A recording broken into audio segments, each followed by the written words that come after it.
It's the Future U Campus Tour, and this week we have our first stop, Northeastern University in Boston.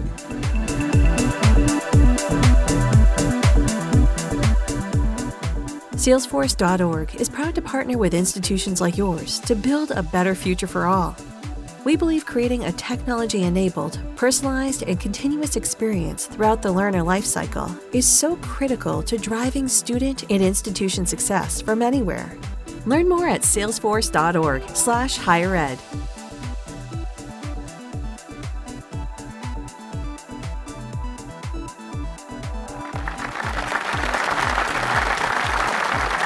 Talk a little bit about the vast majority of higher education because they are struggling right now coming out of the pandemic. So we're going to talk a little bit about Northeastern in a minute, but I want to talk more broadly about higher education. If you were the czar of higher education, coming out of the pandemic, what should those institutions that do to survive and thrive in this decade ahead? Those institutions that may not have the means of a Northeastern, or the student demand of a Northeastern, or be in a dynamic city like Northeastern, or have the research prowess of Northeastern. What should if you were the czar of higher education, what should the vast majority of higher education institutions do coming out of this pandemic? Yeah, higher education, this is a good opportunity for higher education to reflect and also to see what opportunities we have moving forward. So let me explain. We know that during COVID, there are many lessons that we learned as in higher education. First, that COVID-19 came, we were not prepared. Overnight, we had to move into the online learning and by brute force. But at the same time, people realized that it could be done. And, we, faculty, staff, students learned how to live with it. So now we are in this situation where online learning is not something that you question. At the same time, people started questioning the residential model. At the beginning, people said, oh, that's the end of the residential model. Well, we learned that this is not the case. Why? Because we saw that during COVID, the students wanted the human contact. Let me give you an example. When some colleges and campuses closed, the students gathered and rented places around these colleges in order to interact with each other. The human factor is important. The human interaction is important. And, another lesson is obviously what happened with the Black Lives Matter and systemic racism and impacting many communities, including the Asian American communities, the Hispanic communities, the Muslim communities, etc. So, many universities, including ours, were caught flat-footed because we realized that this was important to us over the years, but we didn't make it part of a university imperative. So we had to integrate all that. So now let's look at where we are today in higher education. You said that some places are hurting. Well, this is a time for these places to look at themselves and say, what are we doing? Are we attractive? Are we differentiated? We talked over the years that higher education is diverse but not differentiated. So if you're not differentiated, how are you going to attract students to you? What is your value add? And this is an opportunity for universities and colleges to reflect on who they are and what they can do differently from others. Second, this is an opportunity for them to go beyond what they have been doing. For instance, in the United States, we all know that the large majority of learners are lifelong learners like us. Yeah.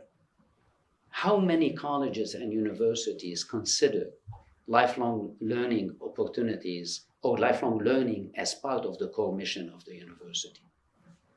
That's not the case. Not many. That's an opportunity. Why? You wrote about it. You documented that. We are an aging population. The percentage of undergraduate students who are traditional 18 to 22 students is shrinking. At the same time, the percentage of lifelong learners is increasing. So we have to look at our mission and say our mission is not to educate the 18 to 22 only, but our mission is to educate people for life. This will open enormous opportunities to everybody, to colleges, to universities. That those that are hurting can benefit tremendously from that. So it's time to look at these opportunities. Other opportunities are going to arise. Can you partner with other colleges? Can you merge with other colleges? Can you bring a consortium together to work with you on issues that are relevant for society? We did it during COVID-19. Universities worked together on providing solutions for COVID-19, whether it's drugs or whether it's vaccines or other aspects. So that's how I would look at it. And so Northeastern obviously has been active in this partnering and other conversations with shared services with other universities. So let's use that as a way to shift into the Northeastern part of this conversation. And specifically, I'm curious, during the darkest days of COVID, very early on, you set up a task force to think about strategic opportunities for Northeastern. So I'm curious the thinking behind setting that up. And then more specifically, what are some of those new and emerging opportunities that you see for the university right now? Looking at the future is always an imperative for us, because if you don't do that, you're going to fall behind, you're going to miss opportunities, and you're not going to renew yourself as an institution. So this has been something that we value tremendously. Always think about what you do, always think about questioning it, and always think about opportunities. And we did it, as you mentioned, during COVID-19. That was important to us because we knew at some point that COVID-19 will end, but the university will not end. So therefore, our teams started looking at what we can do, ranging from launching very robust B2B operations, business-to-business operations, where we can embed ourselves with employers and provide them with upskilling, reskilling, and reinvention, to the possibilities of partnerships such as the one we announced with Mills, and we're very excited about that, to the opportunity to continue to build our global university system throughout the nation and the world. So I wanted to talk about thinking about the broader U.S. economy coming out of the pandemic, President Aoun. And it's been really well established, of course, that automation and artificial intelligence was a trend before the pandemic. It may even become more of a trend coming out of the pandemic. Moving forward, what do you think that Northeastern and other universities need to do to maintain these long-term connections to students, to the human element? In other words, how do they add value? You talked, for example, about students wanting to be here on campus, even if they weren't in the classroom during COVID. You've talked a little bit about lifelong learning post-pandemic. How are universities, given the rise of automation and artificial intelligence, which I know from your last book is a topic of great interest to you, how are colleges going to maintain that human connection? What do they have to do to maintain that human connection going forward, coming out of the pandemic? We already know that students at all levels, whether they are 18 to 22 or more mature lifelong learners, need the human connections. So therefore, it is not the case that people are going to be satisfied with purely online learning. People need to be part of the community. You are learning not only from your professor, but you are learning from each other, and you are creating with each other. So from this perspective, what we learned during this COVID period is that there is a difference between a university and a campus, because we always assumed that, for instance, if I ask you, what is Princeton? You say, oh, Princeton is in New Jersey. Well, when New Jersey, when Princeton closed its campus on New Jersey, it doesn't mean that it closed the campus, that it closed itself. It kept functioning. So this congruence between the university and the campus has been called into action. We have been liberated from that. Therefore, in order to maintain the contact with the students, you have to go where the learners are. And that's what we're doing with our building a global university system, where we are in California, in Canada, in Seattle, in London. In order to maintain the contact with your learners, you're creating a lifelong interaction. You have to go to them, be humble, listen to what their needs are, and then provide these needs wherever they are, whenever they need it. So don't ask people to come to your campus. Let the university come to you. Do you think this will also shift kind of what is a signature program here, and which is increasingly being signature programs in colleges and universities around the country, which is experiential learning, right? It's really what Northeastern is built on. How does that change coming out of the pandemic, in your opinion? Once again, we globalized our co-ops over the years. So this served us well. Obviously, during COVID-19, we had to rethink it because we already had built experiential opportunities even when in a virtual world. So for us, the experiential opportunities are key in order for students and learners to integrate the classroom experience with the world experience. And whether you do it virtually, whether you do it physically, those are different matters. Clearly, during COVID, we had to do it virtually. Now it reverted back to a physical setting, but we learned that you need to do both. So what is the impact? The impact is that when you are working with lifelong learners and they need a certificate, we want all these certificates to be experiential. And now, even when they are on short-term certificates for 4 months, therefore we have opportunities to give them virtual and physical experiential opportunities. So integrate that. And that's what we have learned to do well. My question is about general education. For all students, how is it that schools like Northeastern should be preparing every student for a digital future when most degrees do not include any applied science activities in the actual applied mode? So obviously everything applies that they learn in general education, but how is it that they're supposed to get the experience if those aren't required for graduation degree requirements? Here at Northeastern, we talk about a curriculum that is based on humanics. And this is precisely going back to the idea that AI and robots and intelligent systems are displacing people, and we don't want people to be displaced. So therefore, the question is how to do it. What we want is people to understand machines, the products of these machines, and to focus on what machines cannot do, which is something that is the purview of humans. So we are in humanics calls us to have 3 literacies, to focus on 3 literacies. A tech literacy, essentially, in understanding machines and how to interact with them. Data literacy, understanding the product of these machines. And a human literacy, focusing on what we as humans do that machines cannot duplicate in the foreseeable future. The ability to be innovative, creative, entrepreneurial, to understand how to work in teams, to look you in the eye and to understand your body language. Is he with me or isn't he with me?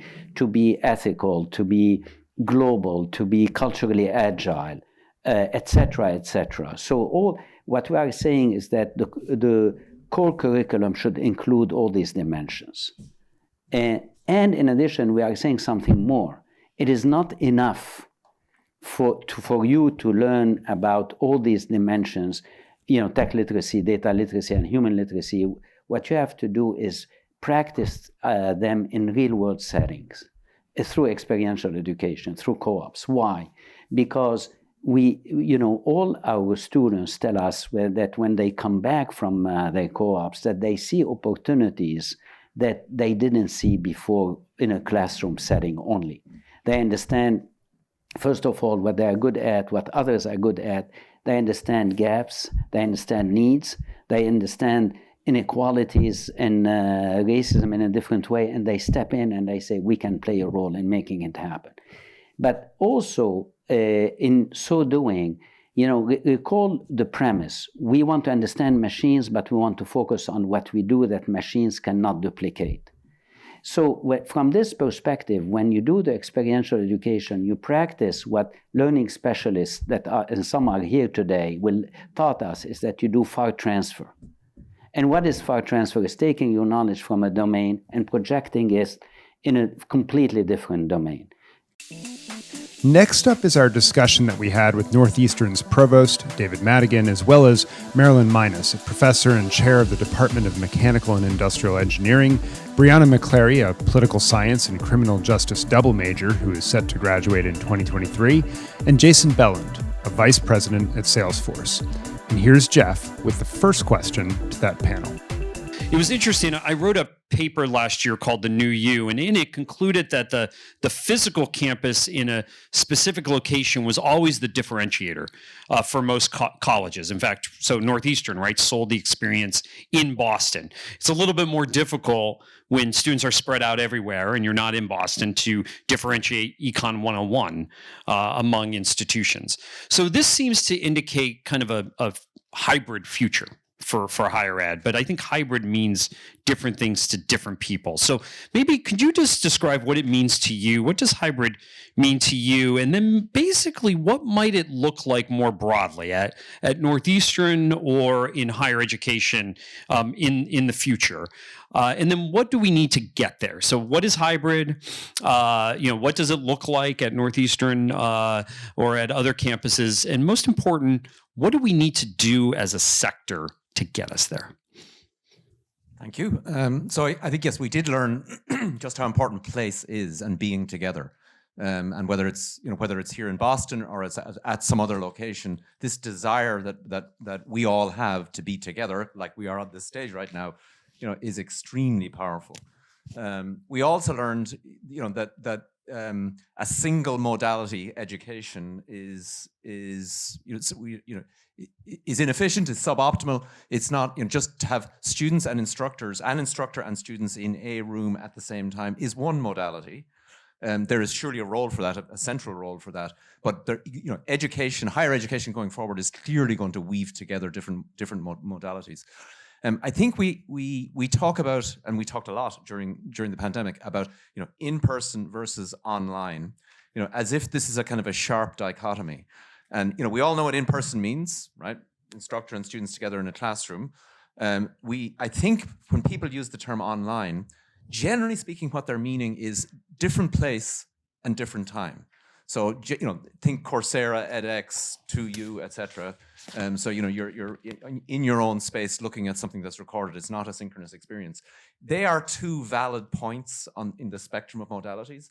I think higher education, perhaps all forms of education going forward, will embrace both of these.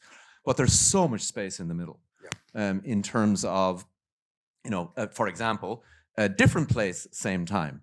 So, that we called that NU Flex here, our version of that we used, during the pandemic. I think, in the future that will be much more widely used and also much more sophisticated. In many ways, what we're doing at the moment is pretty primitive in terms of the experience. An instructor in one place, possibly with some students in another place or other places, with not really the full experience of being in the room. I think technology is going to change that. So immersive experiences where students and instructors, and I think the definition of instructor is going to change as well. We will have seamless experiences at the same time, but in different places. And I think that is going to be centrally important. So for you in the classroom setting, Marilyn, I just want to turn there, let's imagine this hybrid world that's just been articulated. And, one thing the pandemic clearly showed us is that teaching and learning, it's not a binary choice between in-person or online. So given that it's likely to be a mix of both with the spectrum that David just described, that obviously requires faculty, though, to make some changes, to rethink how they're teaching, what tools they use, how they use learning analytics, and so forth. So I'm curious, what are the pieces of the hybrid world in your mind that faculty have largely figured out? What do they still need to figure out in your view? And where do universities need to really support them in figuring out? And what does that support need to look like? Yeah, thanks for the question. I think something that the faculty have really figured out, like we had to kind of learn very quickly what students can learn from us in person and what students could learn on their own, right? Because we had to redesign the curriculum to really think about, things that will just be delivered electronically through the technology and then come in and where do they need us to deliver that same material. So that was something we had to figure out very quickly at the beginning, but I think we've largely understand that better. We understand the students better in a different context. I think the technology is still something we're trying to figure out. David mentioned it's a little bit primitive, but it's still something where a lot of people were not using technology to the full capabilities and had to really learn a lot of new things all at once. And so what happens there is you use the minimum and then you start to realize, why, there's more functions, there's more things I can do. So I think faculty are still trying to figure out all of those functionalities because that's going to essentially factor into the way they design the curriculum and the way they design the material that can be delivered in different modalities. I think that the university can continue to educate the faculty, educate students, educate us more on all the opportunities that we do have from a technology point of view. We got a lot of training, but a lot of that training was really about pivoting, getting ready. We've got to do this. We don't have a choice. But now that we know we can do it, now the education needs to shift to, what kinds of things we can do with technology, what kinds of new things we can do that we didn't know we could do before, because now we're ready to receive that. I think we're out of the pivoting mode, get it done mode, and now we're into, redesign, rethink our curriculum. So, Brianna, that's the view from a distinguished professor and a provost. I'm curious to go to you as a student and get your view on this and about how the future of higher ed as a hybrid model sounds to you in effect. But you've told us that being in person was important to you. You liked, though, the flexibility to some degree of the hybrid. What I want to dig in is what that word flexibility means and what's desired about it specifically, like, scratching that word a little bit deeper.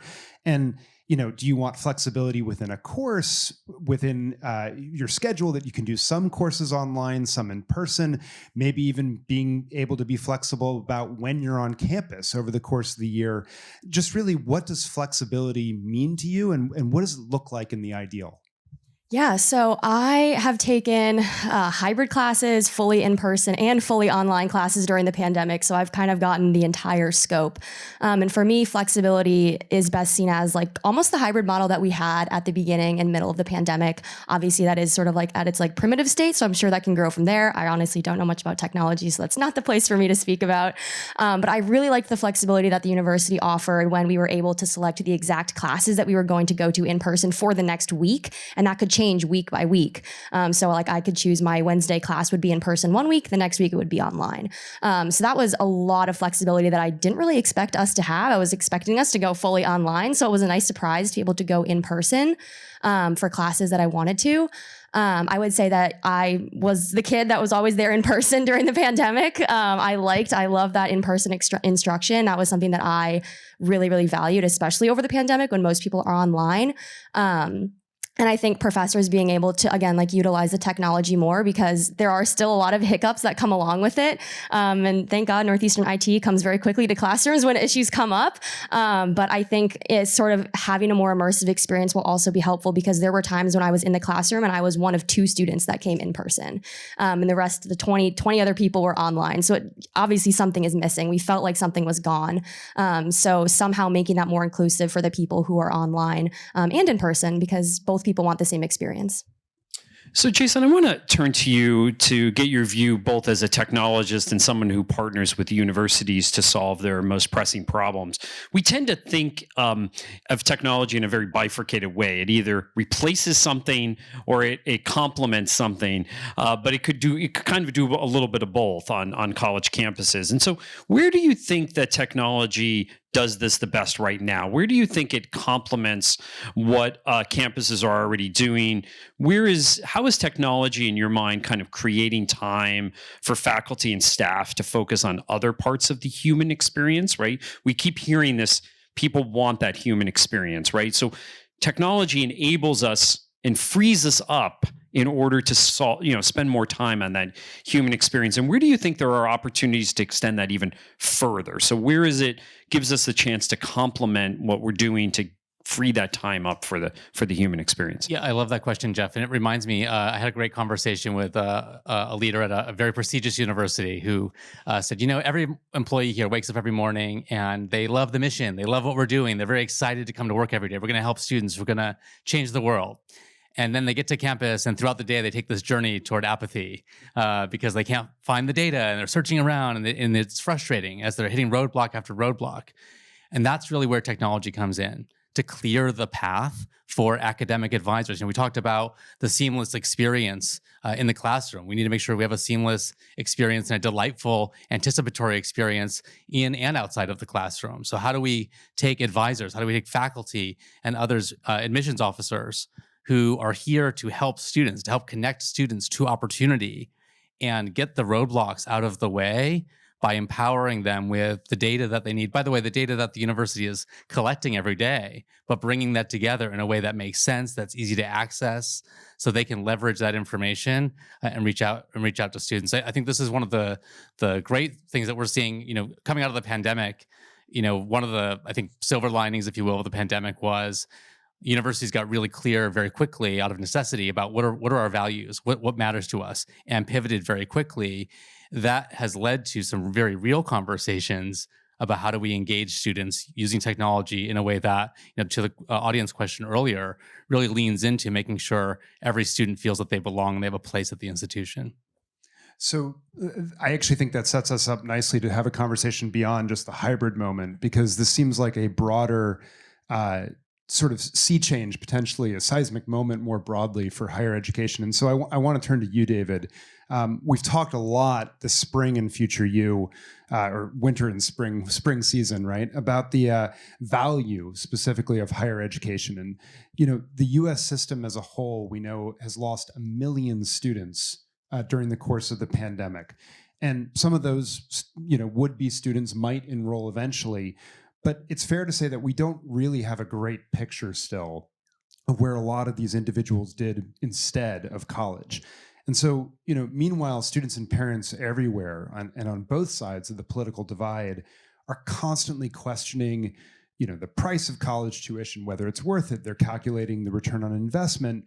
And yet against that backdrop, a place like Northeastern and colleges like it are, at least judging by applications, more popular than they've ever been in many ways. And so I'm curious, because your previous employer, Columbia, also very popular, but I'm curious, is that more sort of a historical legacy of them being in the Ivy League?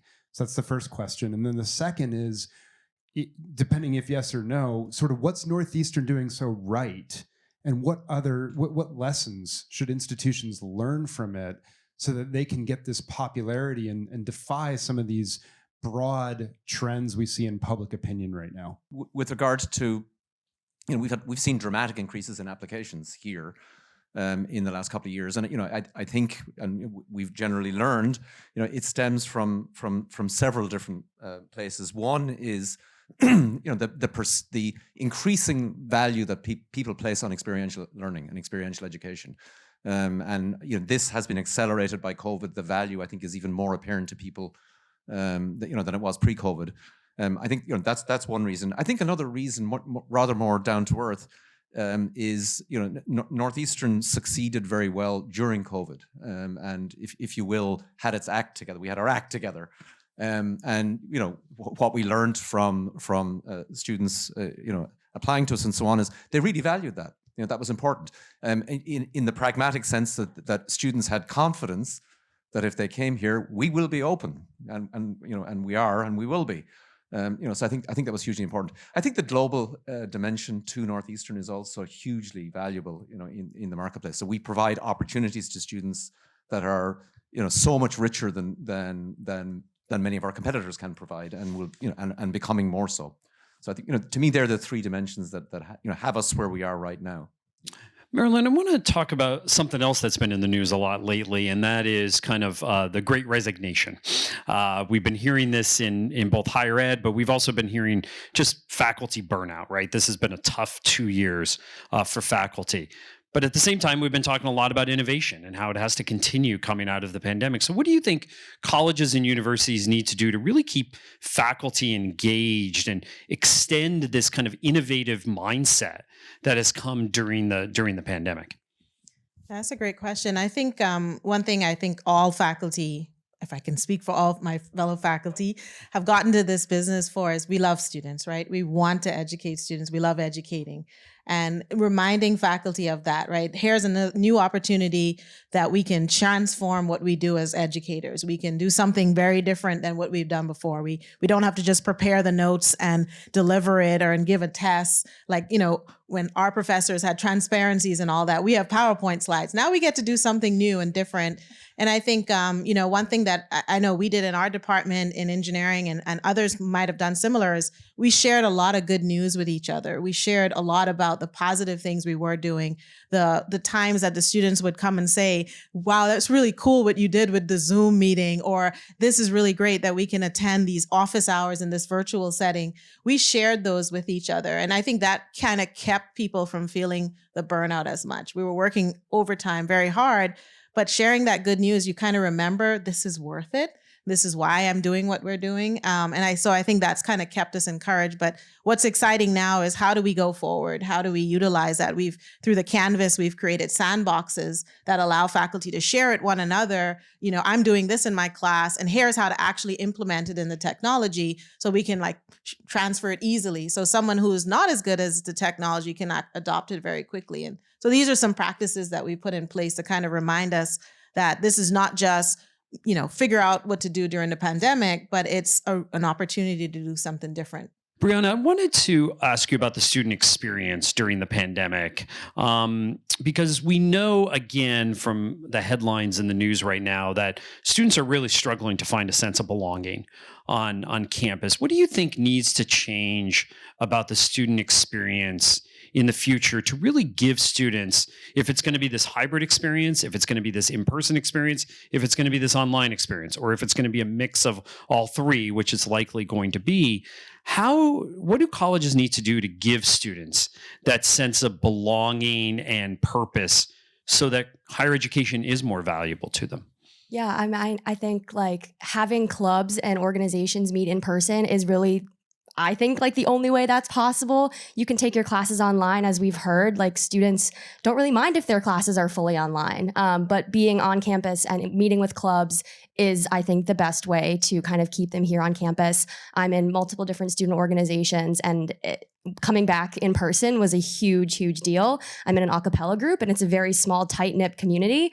And so that's one thing we really can't replicate over Zoom. So being able to do that in person was just so fun. I started a club over the pandemic and on Zoom, and it was really difficult to retain members. It was really difficult to keep people coming back. We had new people coming every time, and then they wouldn't come back the next time. So I think retaining people and keeping a sense of community on campus with in-person clubs and in-person events is really the way to do this. And I know Northeastern has done a pretty good job. Even over the pandemic, there were some small in-person events. And then as things started opening back up, there were events and events and events. And I know we just had a dining one with Mardi Gras and stuff like that. So I think those are really ways that students like to be together and they like to have fun, because obviously we don't only come here for the academics, although that is, the primary reason.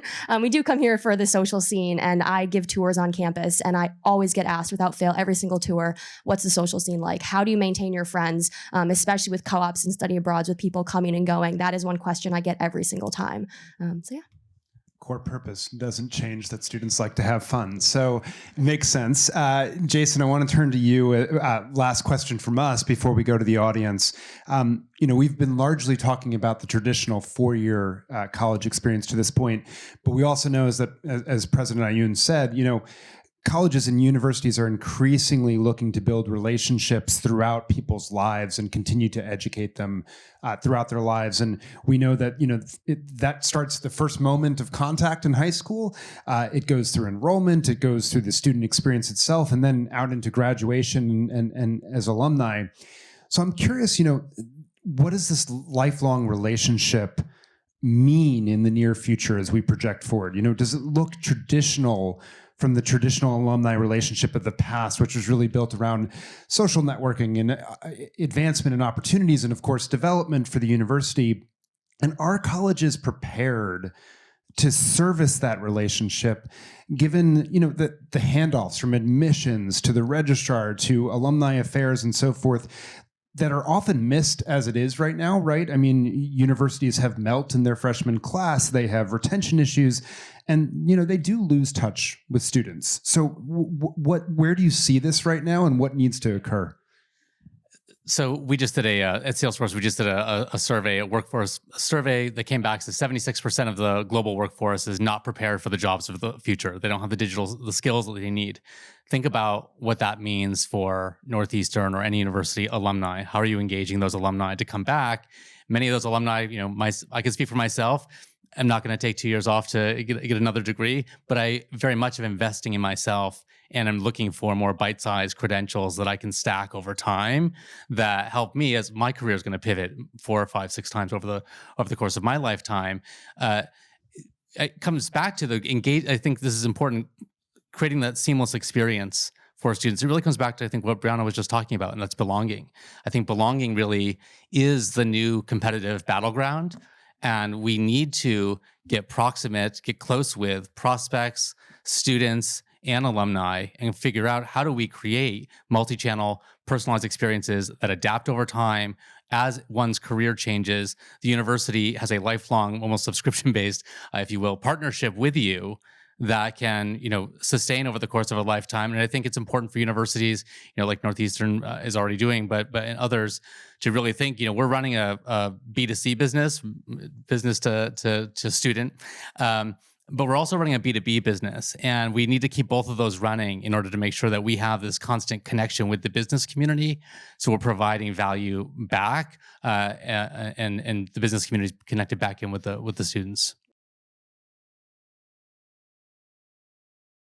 Thank you. Hi, my name is Jojo Jacobson. I'm the Assistant Director of Tutoring. I was just wondering, basically for everybody up there, the opportunities you see for using technology to discuss issues of diversity, specifically in access.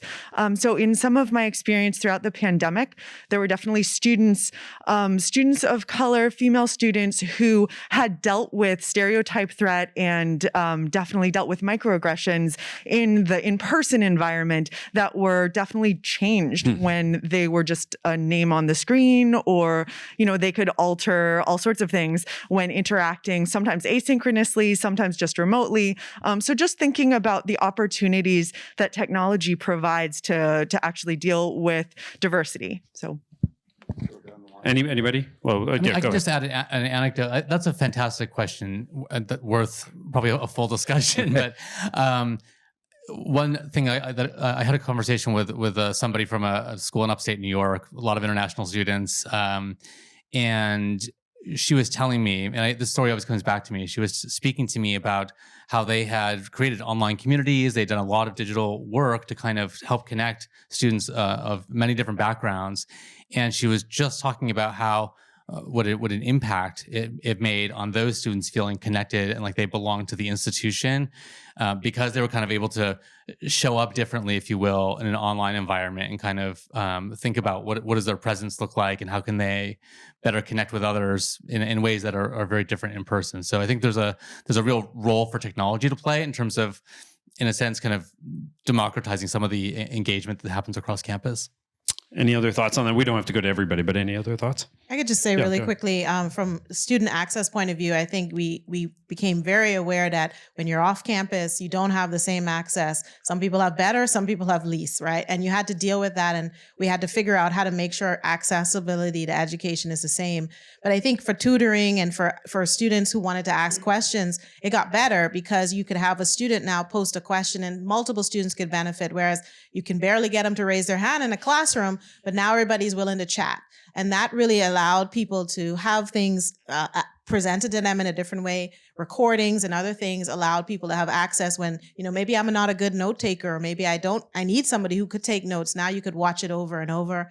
So I think it presented a great opportunity, but it also made us being professors very aware that not everybody had equal access. And we had to really rethink that. And we had to really appreciate the humans that our students are. And get away from them just being a crowd in front of you. Well, we can wrap up there. I'll ask you though, Jeff, Yes. because for any closing thoughts or reflections you've had after two great conversations. No, I thought these were two great panels, and there were a couple of things that really struck me. First, President Aoun talking about kind of differentiation versus diversity, right? Or the kind of the campus versus the university.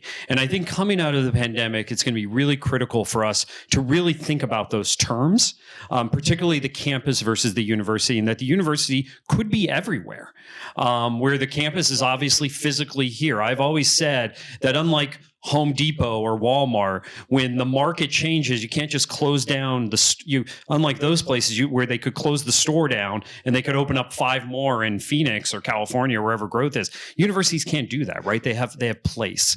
And then I think the other thing that Jason said, and that everybody's been talking about here in terms of relationships.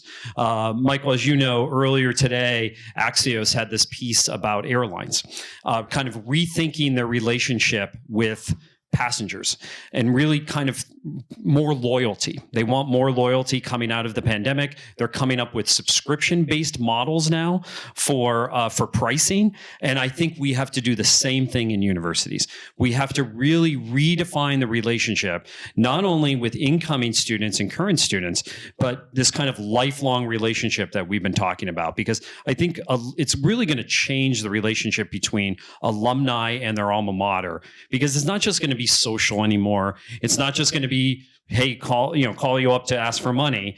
They want that professional development opportunities. How about you, Michael? Any final thoughts? Well, hopefully this won't be controversial, but I'll say I'd way more have a lifelong relationship with my university than an airline. So I'll say that up front. But just 3 thoughts is, one, human connectedness. We heard that over and over again. I love that belonging is the new battleground. I think that's a really important idea. The second that I would just point to is the same thing that you picked up on, not just diversified, differentiated. And that's something that universities haven't leaned into nearly enough. And I agree, COVID really showed how important that piece is. And then the third one, just Marilyn, thinking about how faculty were able to stay energized here during, despite increased work hours and a heck of a lot of stress.